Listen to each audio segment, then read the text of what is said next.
Friends, ఈ video నచ్చినట్లయితే like చేయండి, సబ్స్క్రైబ్ చేయండి.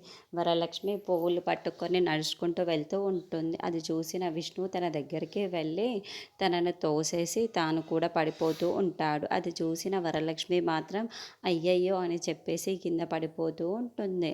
అలా విష్ణు వరలక్ష్మి వాళ్ళు కింద పడిపోతూ ఉంటారు. అది చూసిన ఇంట్లో వాళ్ళందరూ ఏంటి ఇలా పడిపోయారు అని చెప్పేసి వాళ్ళని లేపుతూ ఉంటారు. ఇంతలో అక్కడున్న విష్ణుమాత నన్నెవరో తోసేశారు, నన్ను ముందు నుండే ఎవరో తోసేశారు, నాకు కళ్ళు కనబడవని ఇక్కడి నుండి తోసేశారు అని చెప్పేసి అంటూ ఉంటాడు.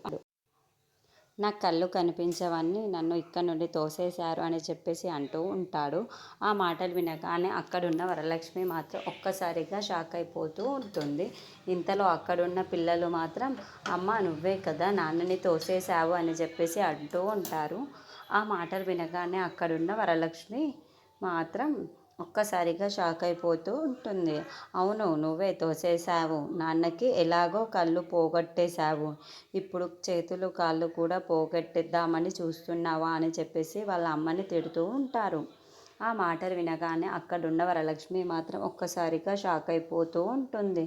ఏంటి వదిన, ఎందుకు ఇలా చేశావు అని చెప్పేసి అడుగుతూ ఉంటుంది. ఇంతలో అక్కడున్న వైష్ణవి వెన్నెల వాళ్ళు మాత్రం ఎందుకమ్మా నాన్న నీకు ఏం అన్యాయం ఇష్టం లేనట్టు ఉండు, కానీ నాన్నని తోసేయడం, నాన్న కాళ్ళు చేతులు విరిచేయడం ఎందుకు అని చెప్పేసి అడుగుతూ ఉంటారు. ఆ మాటలు వినగానే అక్కడున్న వరలక్ష్మి మాత్రం ఒక్కసారిగా షాక్ అయిపోయి చాలా బాధపడుతూ ఉంటుంది. ఇంతలో అక్కడున్న విష్ణుమాత అమ్మయ్య, నేను అనుకున్న ప్లాన్ మాత్రం సఫలంగా రైట్ అయ్యింది అని చెప్పేసి అనుకుంటూ ఉంటాడు. ఇంతలో అక్కడ ఉన్న వెన్నెల వైష్ణవి మాత్రం నాన్న నీకు ఏమీ కాలేదు కదా, ఇక నుండి అమ్మ నువ్వు కొంచెం దూరంగా ఉంటే చాలా మంచిది నాన్నకి అని చెప్పేసి అంటూ ఉంటారు.